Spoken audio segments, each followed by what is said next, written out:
Welcome to Top Crab. Can I take your order, please? Yeah, baby, yeah! So prepare for a chance of a lifetime. Be prepared for sensational news.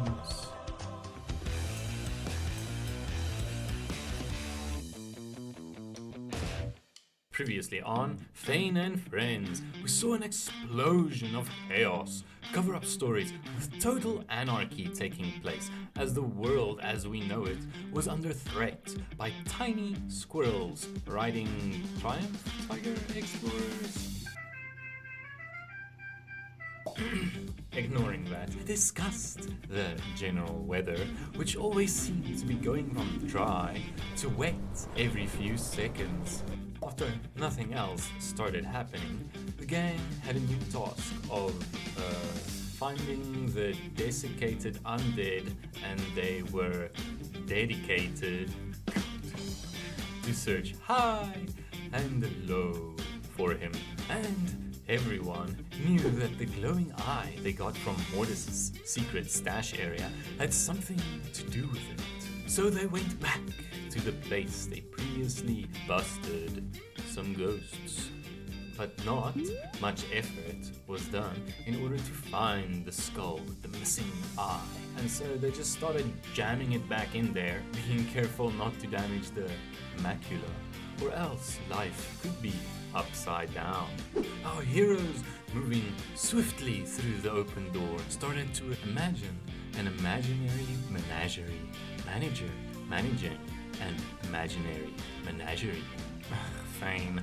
Why? What's the point? There is none? Oh, that makes me angry. And when I get angry, Mr. Bigglesworth gets upset. And when Mr. Bigglesworth gets upset, people, well, they get thrown into a burning pit of lava.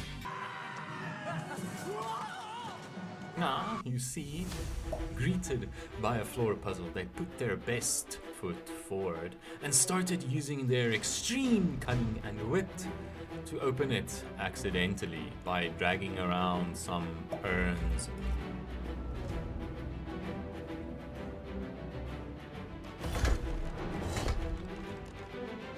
Right. Okay. Dazed and confused, they enter the massive chamber filled with laboratory equipment and an undead strapped to a table in the middle of the room, which they thought was kind of an odd thing to put behind a massive, colorful floor puzzle. Being somewhat disappointed, there was no treasure. They strolled over to the desiccated undead and found out he was an enemy of an enemy. And after throwing all reason out the window, the gang decided to unshackle the beast and set him free upon the world by pressing some buttons they found.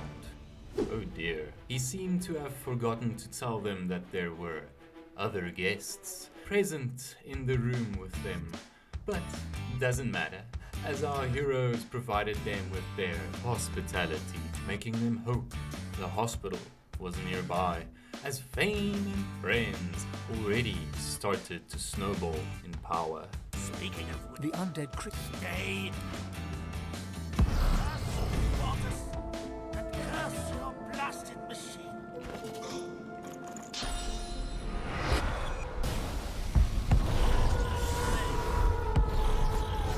Oh, there he goes. Their journey continues as the group head back to the pits of hell dungeon because they forgot to pick this up, which they sorely needed as evidence to help fight against the tyranny of the queen, which should prove useful as they went back to town yet again, this time to investigate rumors of an underground club. And the gang, I guess, wanted to show everyone that they were the top gangsters. They're suddenly stopped by Papa Thrash. Oh really? What's with the fluttering eyelasher thing? So stupid. So first, they tried acting confused, but apparently that was childish in the eyes of Papa Thrash, and unfazed by his reaction, they decided to try again, to silver-tongue him, this time with actual silver instead. After taking a hit of alertness, they were ready to have a face-to-face with Lohar, who was being kind of a jerk. So they showed him an angry letter, which caused him so much distress that he started lashing out at our heroes, who had no idea what the hell he was going on about. But doesn't matter, because Lohar was defeated, and Sabil, to everyone's shock, swallowed his head whole in one gulp. Right. Sort of needed his head as evidence, but whatever. Anyways, moving on. Almost done. You slip something smooth and metallic into a barrel among the half-disintegrated and reeking fish carcasses. Your man Mordus approaches, says he wants to join the team in the cave. You nod, though there's something strange about him today. He seems nervous. You wipe your face with your forearm. The WoW group was getting excited at the mention of an arena nearby, which would give them yet another opportunity to show off their heroics, and of course to test their newfound power. At first they thought it would be easy, but unfortunately Marga had a giant stick-upper, keister, which meant she had so much baggage that she attempted to trick everyone into wearing blindfolds in the first round. And you know what they said? Sure. And continued to kick her, took us to the point that she was so butthurt, she unleashed a giant fish monster upon our champions, which they dealt with not so swiftly, and thought to themselves, there was no telling what's on the mind of the man going to the fire that is not there. And immediately after that, Thane bursted out in song, The Rain in Spain, I got laid on a plane. God, Thane, we can say sexy. Oh, sexy, sexy. But in a general way, and so not allowed to say the word sex. I know, right? Scandalicious. And it's just a wow. Oh, it's not. Very well. Let me do the tongue twister. The rain in Spain falls mainly on the drain. Also wrong? Oh, that makes me angry. Huh. Deja vu. Oh wait, what? You like being a corny horn dog because it attracts the ladies? Wait, what? You're serious?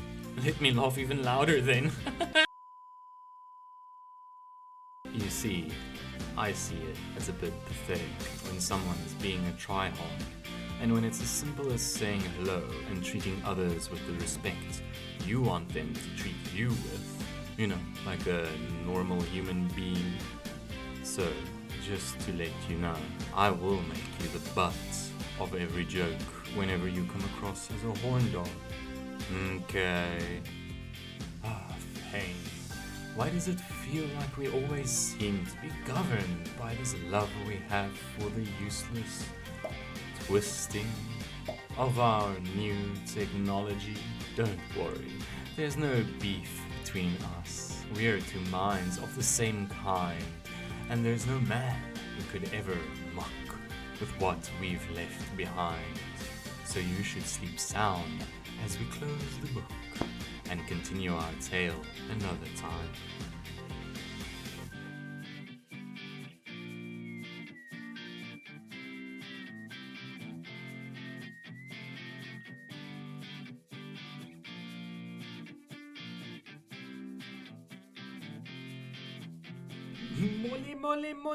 Molly.